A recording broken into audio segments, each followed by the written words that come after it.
हाँ जी, बिल्कुल, ये चीफ ऑफिसर बल्दिया की ज़ेर निगरानी अलीपुर चट्टा में करप्शन और रिश्वतस्तानियों की नई दास्तानें रकम होने लगी हैं। मौसम बरसात के आगाज़ पर सेम नाला की सफाई का ठेका मिली भगत करते हुए 26 लाख रुपए में जारी किया गया, जिस पर ठेकेदार ने मुबैना तौर पर चंद लाख की लागत से किराए पर मशीनरी हासिल की और 2-3 मकामात पर फॉर्मेलिटी करते हुए सफाई के नाम पर लाखों रुपए सरकारी खजाना की बंदरबांट की गई, जिस पर हालिया बारिशों से सारा शहर जो है वो ज़ेर आब आ गया है और शहरियों की कीमती अशिया, कालीन, फर्नीचर और इलेक्ट्रॉनिक्स तबाह हो गई।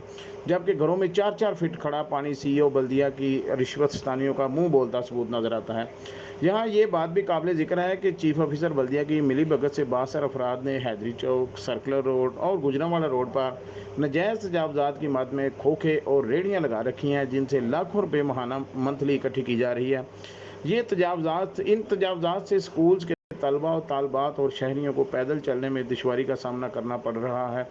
जबकि बारहा कौमी अखबारात और सोशल मीडिया पर बल्दिया के अरबाब कस्त व कुशाद की खबरें होशरबा इंकशाफात पर भी आला हुकाम सब अच्छा की रिपोर्ट देकर पूरे सरार खामोश तमाशाई का किरदार अदा कर रहे हैं।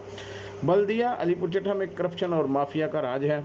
हर काम के रेट मुकर्रर हैं। अलीपुर चट्टा के अवामी समाजी हलकों ने सेक्रेटरी बल्दियात, कमिश्नर और डिप्टी कमिश्नर गुजरांवाला पर जोर दिया है कि एक आला सतही कमेटी तश्कील देकर जिम्मेदारान का तयन किया जाए और सख्त एक्शन लिया जाए।